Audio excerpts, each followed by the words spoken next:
One of the most controversial bills in the state of Florida is headed for Governor DeSantis' desk. Governor DeSantis is expected to sign voting reform that has been pushed by the GOP-led House and Senate. But Democrats plan to fight this in court, saying it's being done for partisan reasons and hurts minority voters.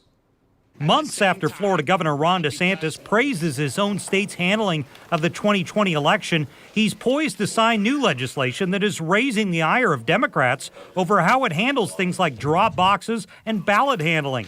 I spoke with GOP State Representative Cord Bird, who says Senate Bill 90 prevents outside money from coming into state elections and adds security to drop boxes. It's really not a disconnect. I mean, every year in the legislature, we look at what's going on around the country. So whether it's elections or other areas of law, we're constantly looking to make improvements. But Democrats are fighting this hard, like they have been in states like Georgia, where similar legislation was passed, and it was referred to as a Jim Crow law, even by President Biden. Jacksonville State Senator Audrey Gibson says the new legislation unfairly targets minority voters by making the voting process less inviting and making it more difficult to vote by mail. It absolutely is a concern in Florida that the idea of the bill is to suppress the Black vote and that of people of color, our right. They're impeding on our right to vote. Now this will likely head to the courts. Both sides believe they have the stronger hand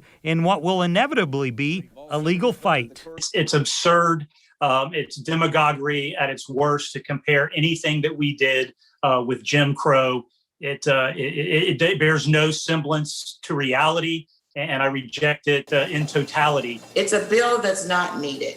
And so the contents therein are not necessary. There was no fraud. We had a very, very well-run election in the state of Florida, and even the governor himself said we were a model.